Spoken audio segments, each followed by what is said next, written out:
Assalamualaikum. Waalaikumsalam. Masuk, silahkan masuk. Oh iya, makasih. Silakan mau duduk di sini atau duduk di sini? Sini aja. Oh, di situ ya. Iya. Baik. Berarti saya duduk di sini. Iya, silakan duduk. Selamat siang. Siang, Bu. Apa kabarnya nih?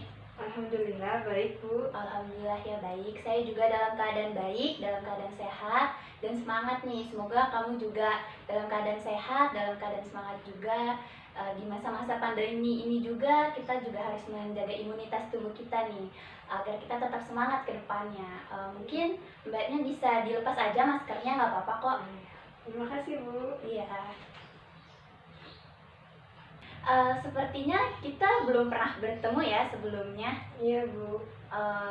Baik, karena kita belum pernah bertemu, belum pernah saling kenal nih satu sama lain, alangkah lebih baiknya kita memperkenalkan diri dulu ya terlebih dahulu antara satu dengan lainnya, karena ada pepatah juga kan yang mengatakan kalau kita nggak kenal maka kita nggak akan sayang, betul kan seperti itu?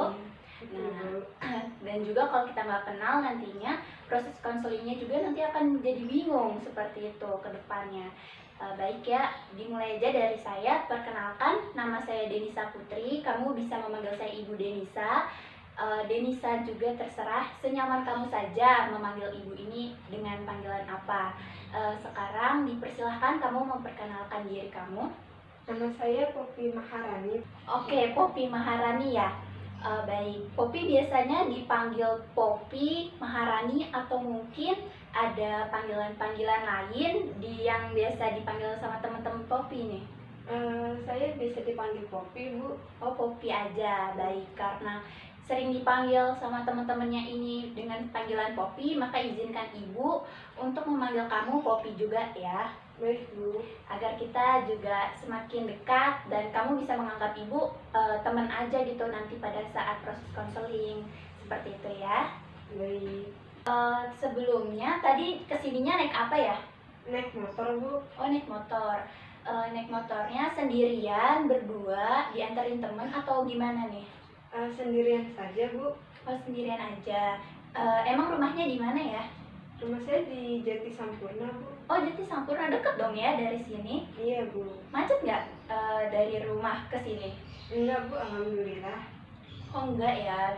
Soalnya juga hari ini nggak weekend. Biasanya Jati Sampurna itu kan dikenalnya dengan daerah yang macet seperti itu. Kalau nggak weekend mungkin nggak macet ya. Biasanya tuh macet banget soalnya. Benar, Bu. Benar kan? Ya, baik.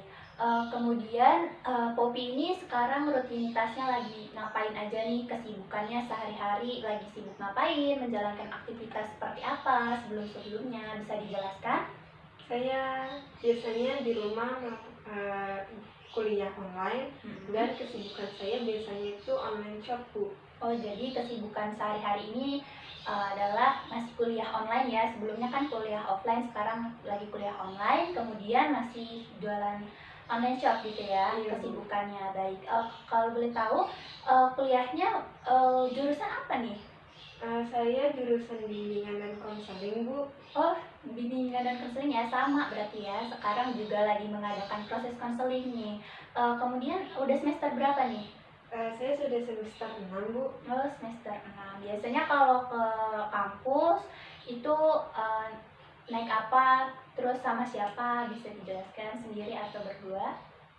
Saya naik motor, Bu, biasanya berdua sama teman. Oh, berdua ya, baik. Baik ya, tadi kamu di awal mengatakan bahwa kamu ini adalah mahasiswi bimbingan dan konseling nih ya.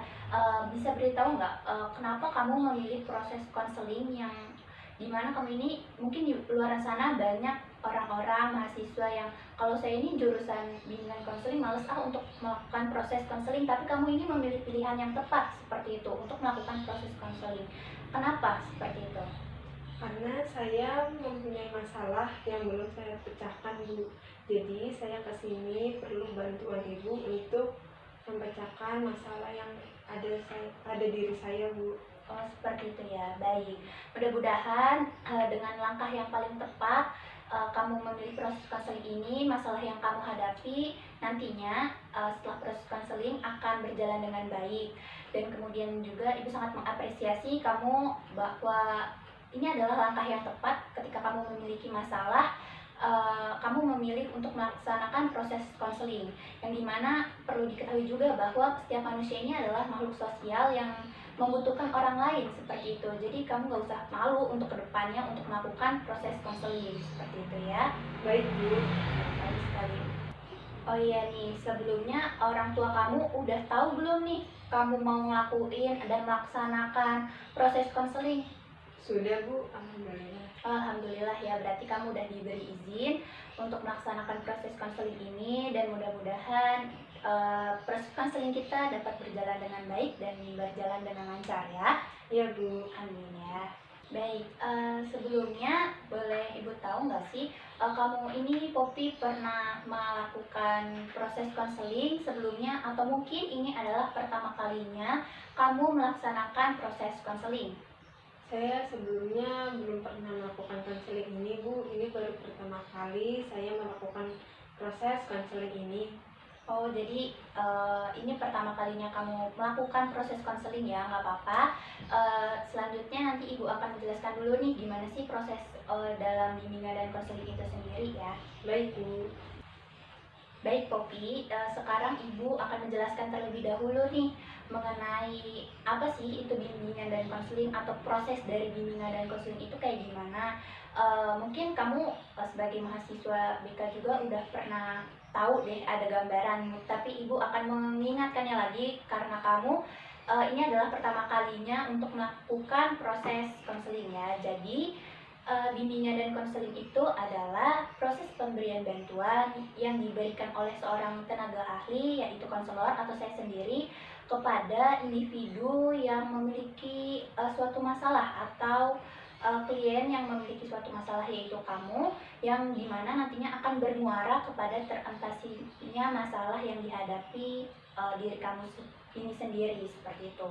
Lalu tujuan dari bimbingan dan konseling ini sendiri adalah agar nantinya masalah yang sedang kamu alami ini dapat terselesaikan oleh diri kamu sendiri nih, sesuai dengan kemampuan, sesuai dengan potensi yang kamu miliki. Karena perlu diketahui, karena yang bisa menyelesaikan masalah yang ada di dalam diri kita adalah diri kita sendiri. Namun perlu diketahui juga bahwa tetap ada pengawasan, tetap ada bimbingan dari saya sebagai konselor untuk kita bisa bersama-sama menyelesaikan masalah yang sedang kamu alami, sedang kamu hadapi saat ini, seperti itu. Mungkin dari sini apakah ada yang ingin ditanyakan nih sama Poppy, atau mungkin masih ada yang bingung gitu dari proses bimbingan dan konseling ini sendiri, bisa ditanyakan? Alhamdulillah sudah paham Bu. Baik, kalau sudah paham, kita masuk ke sesi selanjutnya, yaitu mengenai asas-asas yang ada di dalam bimbingan dan konseling. Jadi asas ini perlu dijelaskan agar nantinya kamu tidak perlu khawatir nih kalau cerita kamu nanti gimana-gimana, takut diketahui oleh orang lain, dibocori oleh orang lain. Kamu tidak perlu takut karena ada asas-asas yang ada di dalam bimbingan dan konseling. Yang pertama adalah jadi yang pertama dalam asas yang ada di dalam bimbingan dan konseling ini sendiri, yang pertama adalah ada yang namanya asas kesukarelaan, yang dimana Poppy ini sukarela dalam menceritakan masalah yang ingin Poppy ceritakan saja kepada Ibu. Apabila ada masalah yang tidak ingin diceritakan kepada Ibu, maka Poppy dapat mengatakannya kepada Ibu, nggak apa-apa. Jadi kamu nggak perlu takut kalau harus semuanya diceritain, enggak. Yang penting kamu sukarela dalam menceritakan apa yang ingin kamu ceritakan saja, seperti itu. Lalu yang kedua ada asas kekinian, yang dimana masalah yang sedang kamu alami saat ini adalah masalah yang terjadi saat ini saja. Namun apabila ada masalah yang menyangkut masa lalu, maka nggak apa-apa kamu menceritakannya juga. Yang tapi lebih fokusnya kita akan menceritakan atau berfokus pada masalah yang terjadi pada saat ini saja. Kemudian yang selanjutnya nih, Ada asas kerahasiaan. Ini adalah asas yang paling penting yang biasanya orang-orang takut kalau ceritanya akan terbongkar seperti itu. Jadi asas kerahasiaan di sini adalah hanya permasalahan yang kamu ceritakan kepada ibu, hanya ibu, kamu dan Tuhanlah yang tahu, dan tidak akan ada orang lain yang mengetahui masalah yang sedang kamu alami saat ini. Jadi kamu nggak perlu khawatir nih masalah kamu akan terbongkar atau diketahui oleh orang lain, karena hanya kita bertiga lah yang tahu, seperti itu. Lalu yang selanjutnya ada asas keterbukaan. Asas keterbukaan ini adalah di mana kamu ini terbuka. Kamu dapat terbuka mengenai masalah-masalah yang sedang kamu alami saat ini, terbuka dengan apa yang terjadi saat ini, dan kamu dapat menceritakannya. Tapi perlu diingat lagi, kamu nggak apa-apa untuk tidak ingin menceritakannya juga nggak apa-apa. Yang penting kamu sukarela dan terbuka aja, maunya menceritakan yang bagian mana, seperti itu. Lalu yang terakhir ada asas kemandirian, yang dimana masalah yang kamu hadapi ini dapat kamu selesaikan sesuai dengan potensi, sesuai dengan kemampuan yang kamu miliki, namun tetap dalam bimbingan dan pengawasan ibu sebagai konselor. Seperti ibu katakan di awal, bahwa yang dapat menyelesaikan permasalahan yang ada di dalam diri kita sendiri adalah diri kita sendiri, ya, seperti itu. Jadi itu adalah asas-asas yang ada di dalam bimbingan dan konseling. Mungkin Poppy akan ada yang ingin ditanyakan nih, atau masih bingung nih, atau masih ada perasaan-perasaan takut mengenai proses konseling ini sendiri, mungkin bisa dikatakan atau bisa ditanyakan. Alhamdulillah tidak ada, Bu. Jadi udah paham ya? Iya, Bu. Alhamdulillah ya. Baik, selanjutnya nanti kita akan melanjutkan sesi dan proses selanjutnya ya. Baik, karena kamu sudah memahaminya nih ya, tentang asas-asas yang ada di dalam bimbingan dan konseling, terus proses bimbingan dan konseling itu sendiri kamu udah memahaminya dan tidak ada yang ingin ditanyakan lagi, maka selanjutnya apakah bisa kamu menceritakan masalah apa nih yang sedang kamu alami saat ini, untuk kita bersama-sama dapat menyelesaikan masalah yang sedang kamu alami saat ini. Bisa diceritakan? Baik, Bu. Akhir-akhir ini saya terlalu malas buat kuliah, dan saya terlalu abai dengan tugas-tugas perkuliahan saya, Bu. Mengabainya itu seperti apa ya? Bisa diceritakan? Kayak dosen saat ngasih tugas, saya terlalu meremehkan dan tidak saya kerjakan, Bu. Jadi saya merasa bodoh amat dengan tugas perkuliahan saya. Baik, jadi kamu dapat diketahui ya bahwa kamu saat-saat ini kuliah tapi lagi kehilangan fokus nih, kayak males-malesan mengerjakan tugas, seperti itu ya. Baik, iya, Bu. Tidak hanya itu, Bu, saya juga akhir-akhir ini sering ngelamun, sering menangis.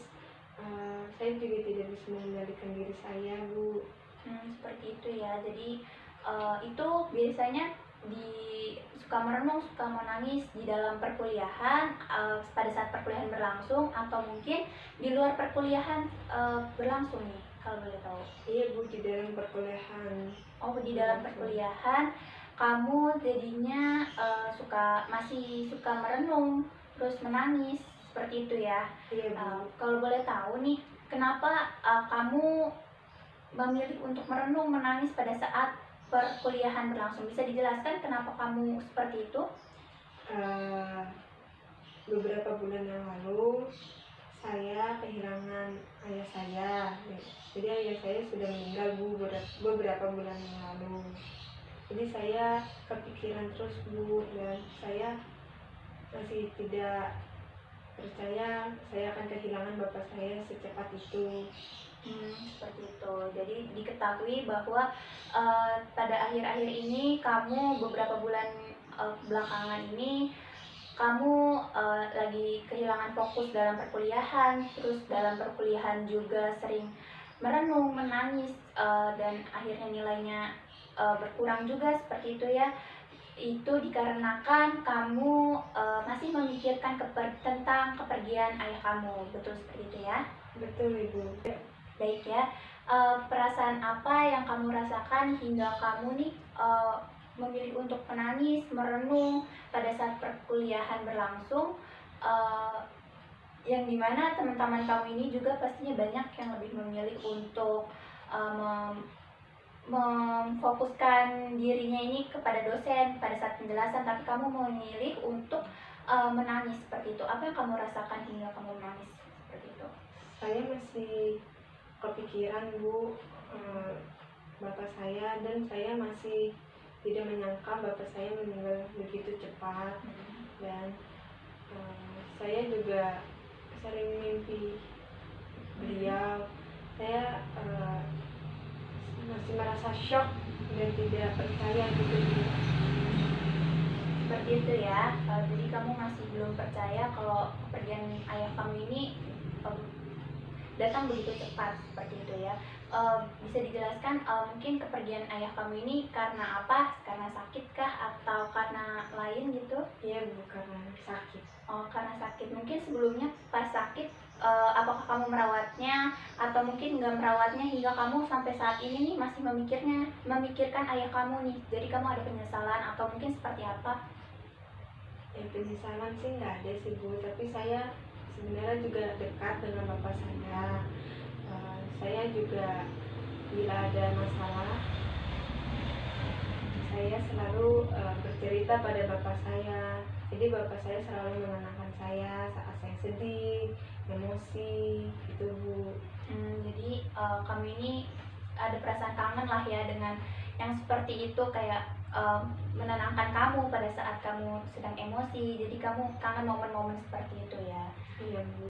Baik, bisa diceritakan mungkin pengalaman apa nih yang bisa sampai membuat kamu menangis pada saat kamu melaksanakan perkuliahan, atau mungkin pengalaman yang mengingatkan kamu nih sampai-sampai kamu tuh menangis, merenung ketika melaksanakan perkuliahan. Bisa diceritakan pengalaman apa bersama ayah kamu yang bisa membuat kamu hingga menangis seperti itu?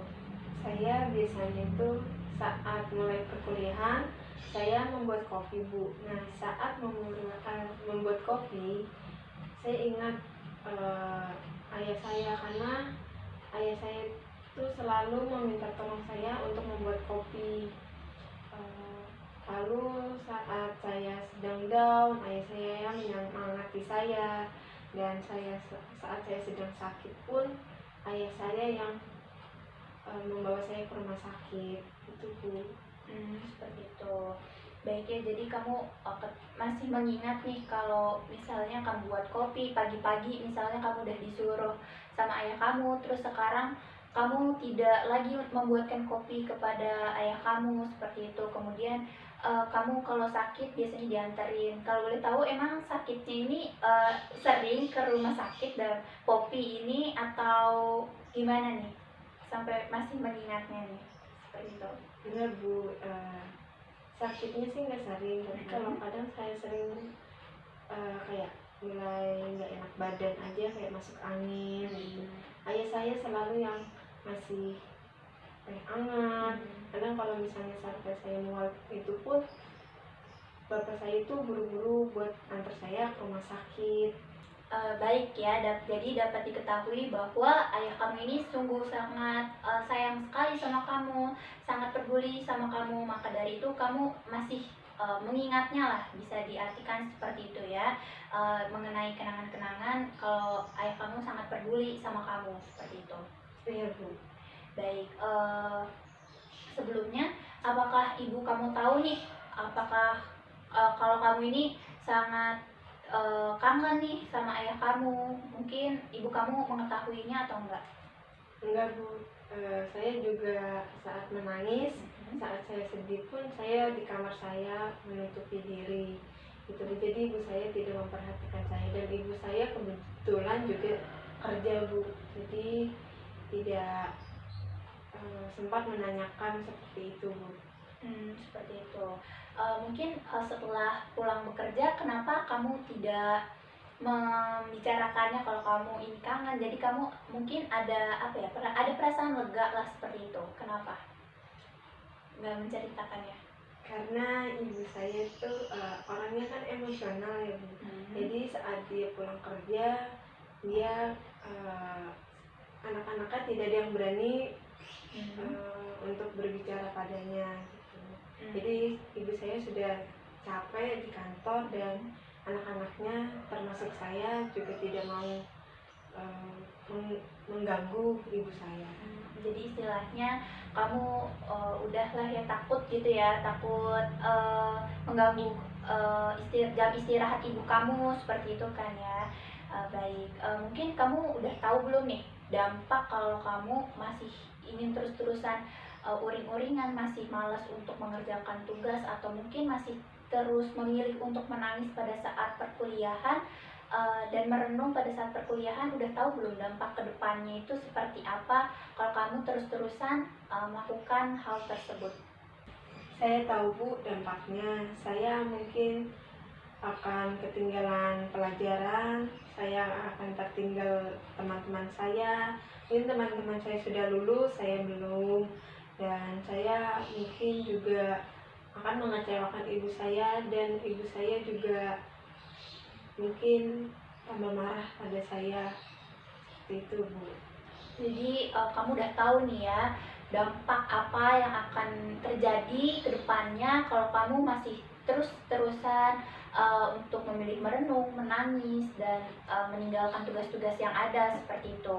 Jadi udah paham ya dampak-dampaknya. Kemudian karena kamu udah paham nih sama dampaknya, lalu tindakan kamu ke depannya itu untuk bisa lebih fokus lagi, bisa lebih semangat lagi nih sebelum menjalankan perkuliahan deh. Yang penting kamu semangat dulu nih untuk melaksanakan perkuliahan.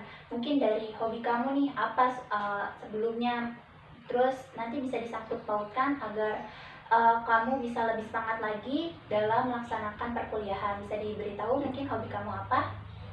Hobi saya mendengarkan musik Bu. Oh, jadi hobi kamu ini mendengarkan musik ya. Udah diketahui nih hobi kamu mendengarkan musik. Mungkin bisa disangkut pautkan nih sekarang agar kamu lebih fokus lagi, lebih semangat lagi deh intinya untuk menjalankan perkuliahan. Mungkin bisa dirancang seperti apa agar kamu bisa semangat lagi dalam melaksanakan perkuliahan. Mungkin saya sebelum mulai perkuliahan, saya mungkin bisa mendengarkan musik terlebih dahulu agar saya lebih tenang Bu.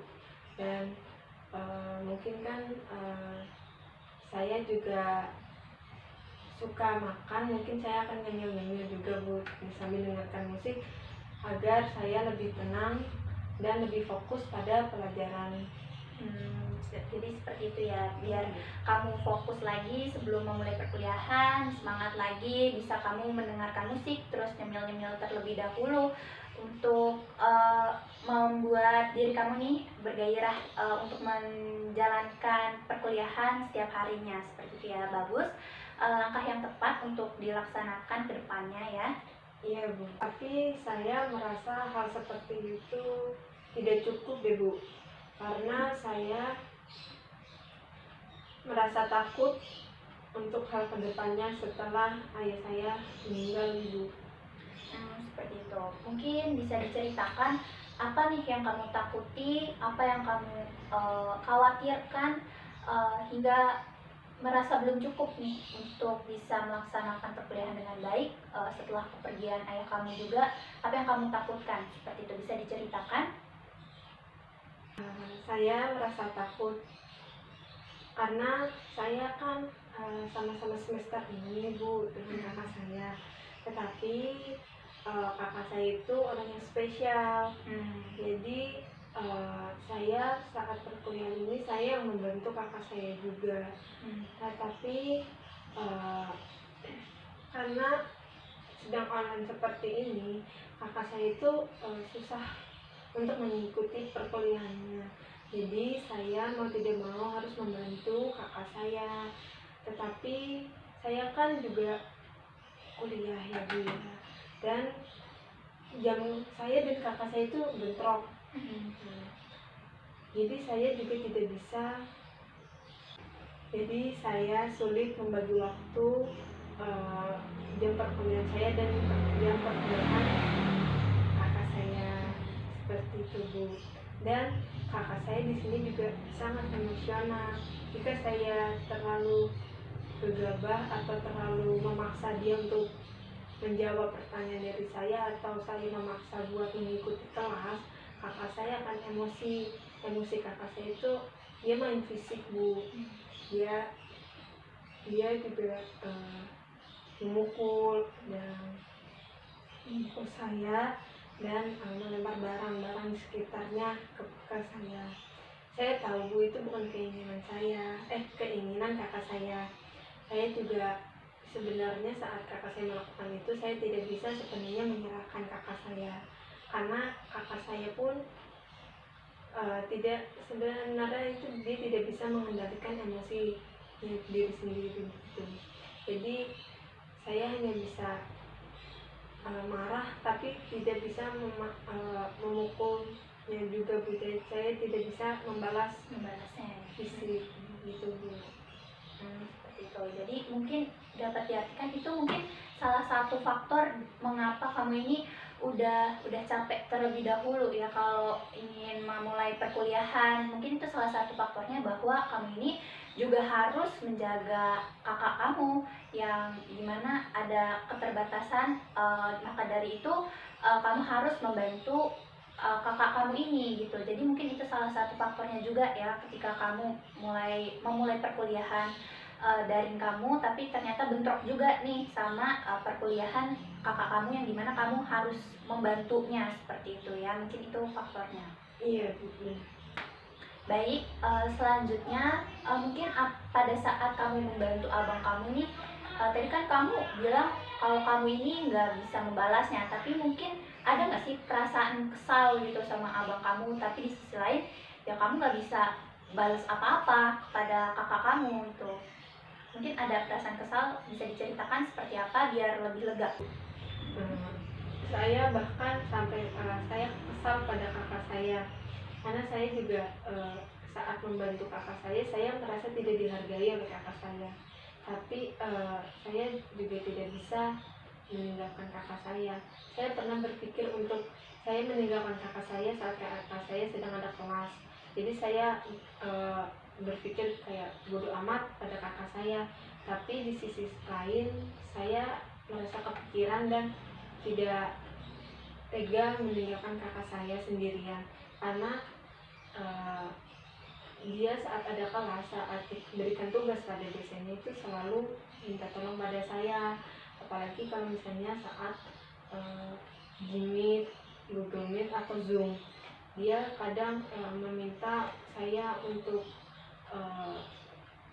mencatat jika ada tugas gitu. Jadi sebenarnya saya tidak tega, tapi saya juga kesal gitu pada kakak saya. Ya walaupun begitu, saya tetap membantu kakak saya, dan saya juga tidak bisa membalas kakak saya dengan fisik seperti memukul, karena seperti itu akan membuat kakak saya lebih parah lagi emosinya. Pernah sampai tetangga saya ke rumah karena barang-barang itu hancur semua gara-gara kakak saya. Karena perdebatan itu. Iya, karena perdebatan. Terus saya bilang ke tetangga saya, enggak apa-apa, nanti kakak saya akan berdaya sendiri. Walaupun di situ saya menahan sakit, habis dilempar barang oleh kakak saya. Jadi saya berusaha untuk menutupi kejelekan kakak saya pada tetangga saya. Walaupun sebenarnya saya sangat-sangat kesal, tapi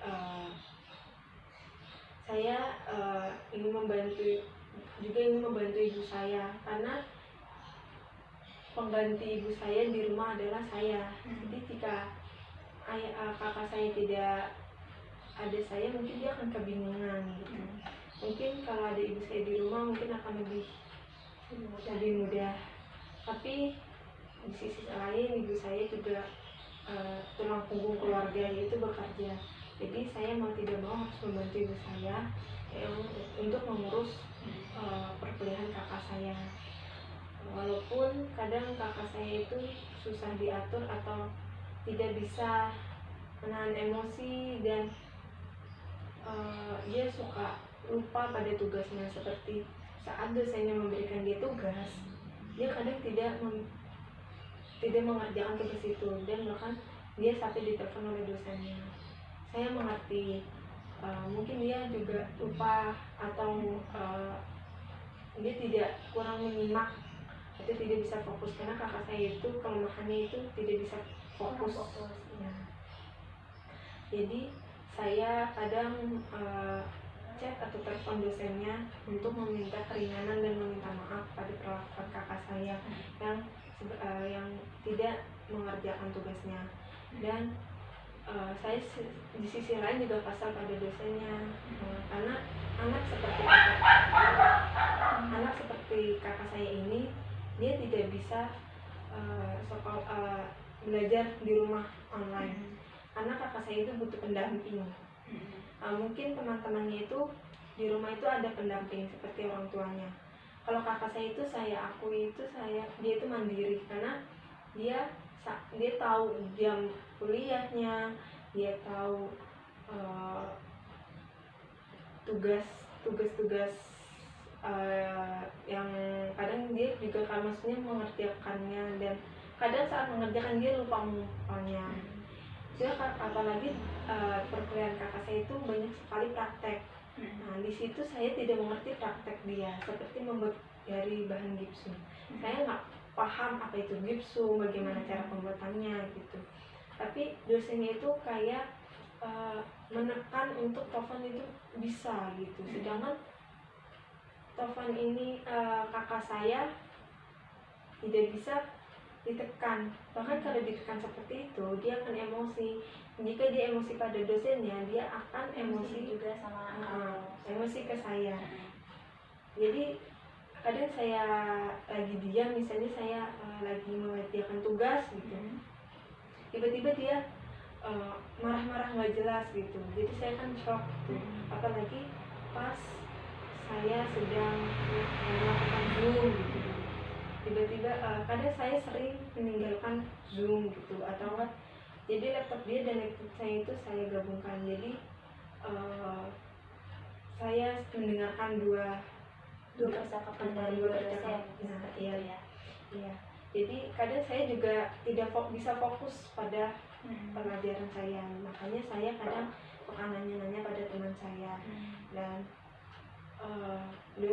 kakak saya juga tidak mengerti. Oh ya, saya sebenarnya sebagai adiknya, dia ribet, dia udah membantu dia, terus dia juga ikut kelas, dia tidak mengerti hal seperti itu. Dia hanya tahu jam kuliahnya saja gitu. Masalah tugasnya itu sebenarnya juga saya yang harus nanya ke dosennya, nanya ke teman-temannya gitu.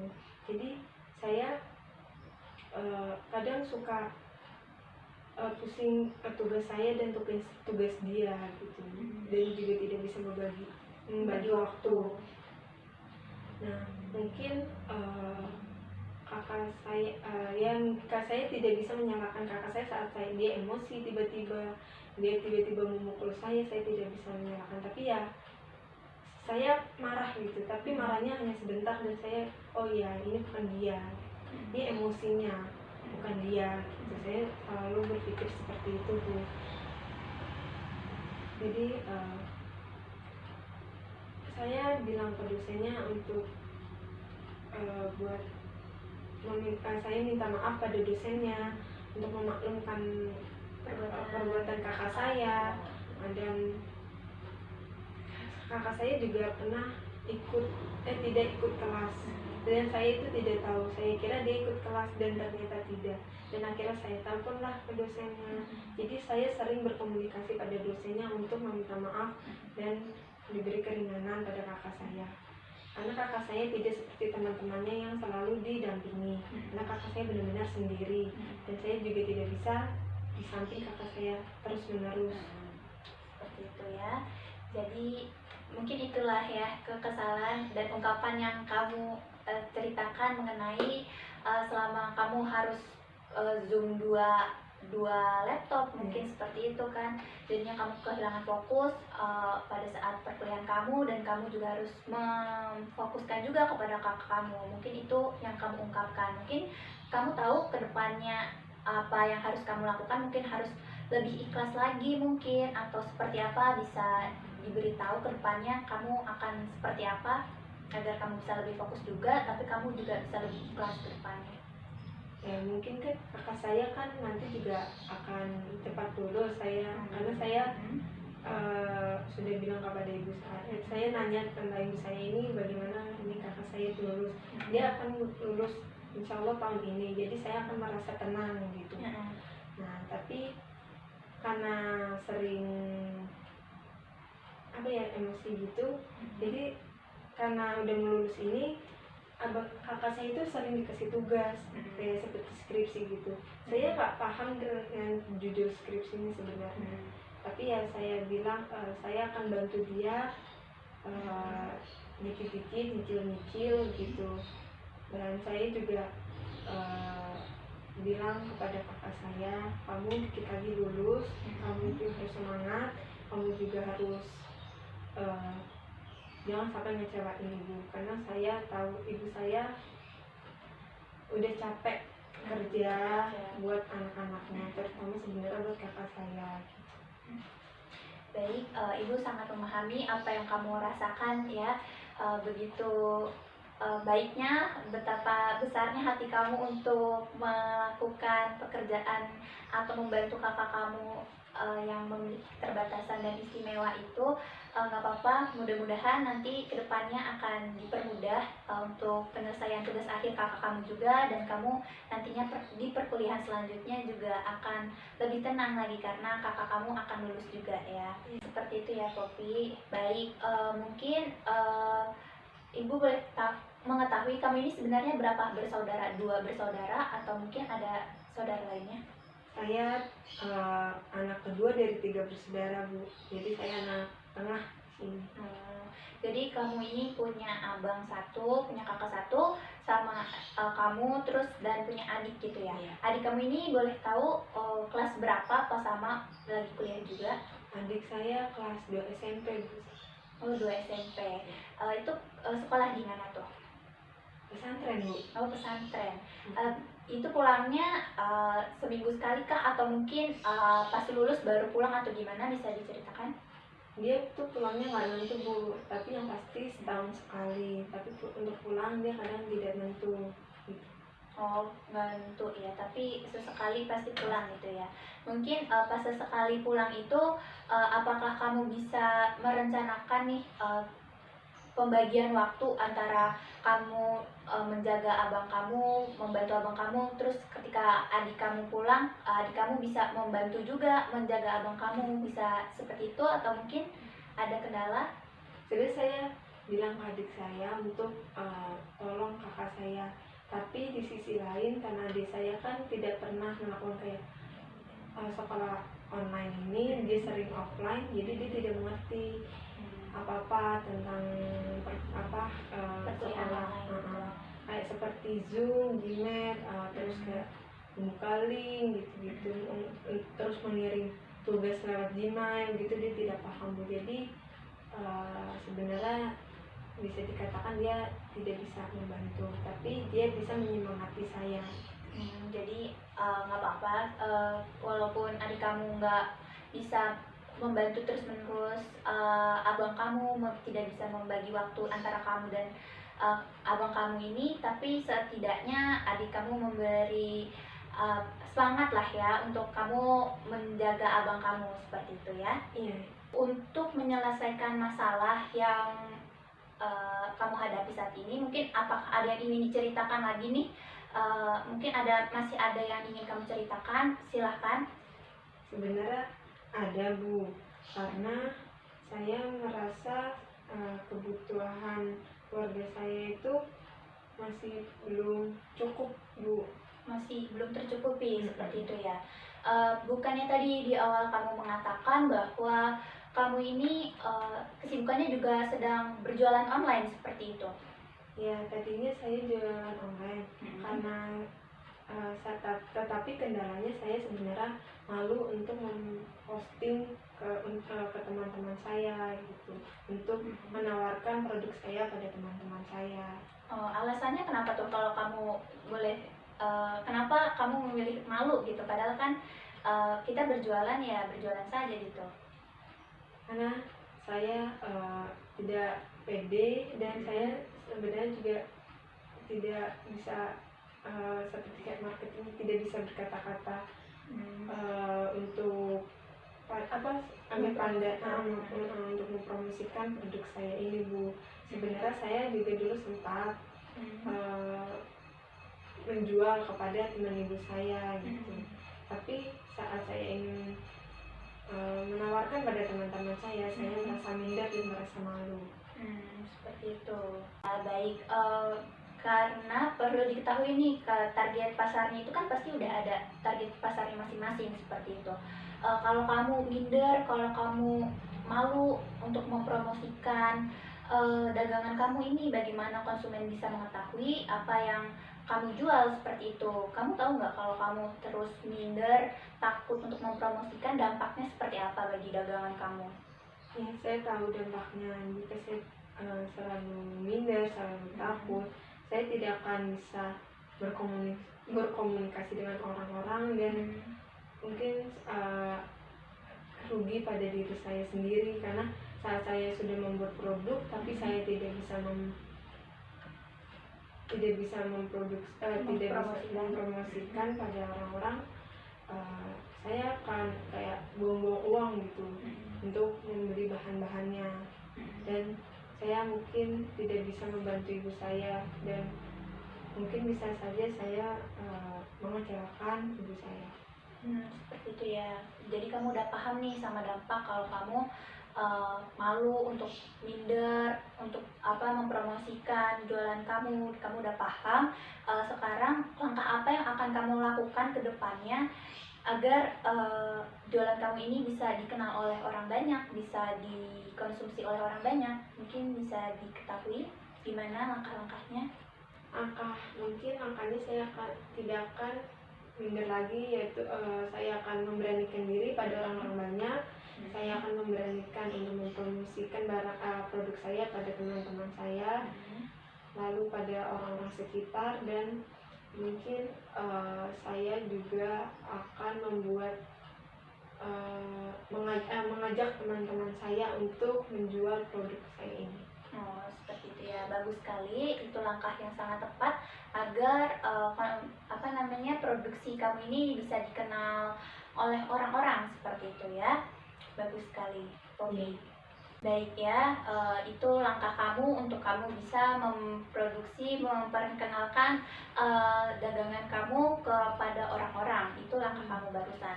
Sekarang Ibu ingin mengetahui langkah apa dari keseluruhan nih, rencana apa ke depannya agar kamu bisa lebih fokus lagi dalam perkuliahan, lebih ikhlas lagi dalam menjalankan kehidupan sehari-hari, tidak merenung lagi, dan lebih bertanggung jawab lagi dalam melaksanakan perkuliahan. Seperti itu, bisa dijelaskan rencana-rencana ke depannya seperti apa?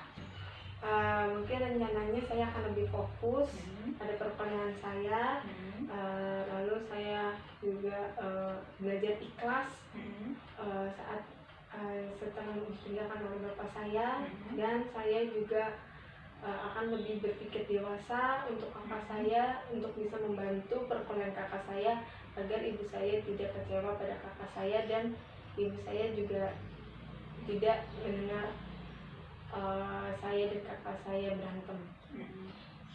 Saya juga tidak akan untuk produk saya dan ibu saya ini, saya berusaha untuk tidak minder, dan saya akan memberanikan diri untuk berbicara pada orang-orang dan membantu. Mungkin saya juga akan membantu orang-orang yang karena COVID ini kan banyak orang yang di PHK. Saya mengajak orang-orang untuk berdagang produk ini, untuk membuka peluang kerja lah, untuk lapangan kerja ya. Baik, seperti itu. bagus sekali. Ini langkah yang tepat. Karena kamu sudah mulai merencanakan nih, udah ada rencana-rencana ke depannya, maka Ibu ingin meminta kamu terlebih dahulu untuk menuliskan rencana-rencana kamu agar kamu bisa mengingatnya nih. Sebentar, Ibu akan mengambil alat tulis terlebih dahulu ya. Iya. Baik, ini ada alat tulis yang dimana di sini kamu bisa menuliskan rencana kamu yang tadi sudah kamu sebutkan. Di sini bisa ditulis ya, depannya rencana.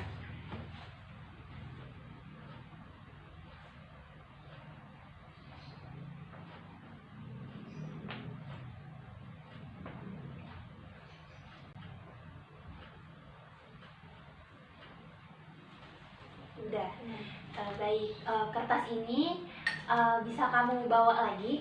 Ini kertas untuk kamu. Kenapa Ibu meminta kamu untuk menulis ini? Agar kamu kedepannya bisa mengingat nih rencana-rencana apa yang akan kamu akan kerjakan kedepannya, dan ketika kamu lupa, kamu bisa melihat rencana ini agar kamu bisa mengingatnya dan bisa merealisasikannya lebih baik lagi. Seperti itu. Ini bisa dibawa pulang.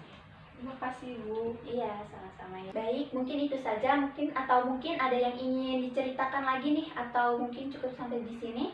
Cukup sampai di sini, Bu. Oh, seperti itu ya. Baik, karena sudah tidak ada yang ingin ceritakan lagi, maka dapat Ibu simpulkan bahwa tadi kamu di awal ternyata kehilangan fokus, nilai hanya sekedar nilai, kemudian malas-malasan dalam perkuliahan. Ternyata ada faktor-faktor yang berpengaruh, yaitu kamu masih memikirkan tentang kepergian ayah kamu, mengenai kamu membantu abang kamu dalam perkuliahan online juga, terus dagangan online karena kamu kurang percaya diri dan juga merasa kebutuhan di keluarga kamu masih belum tercukupi, seperti itu ya.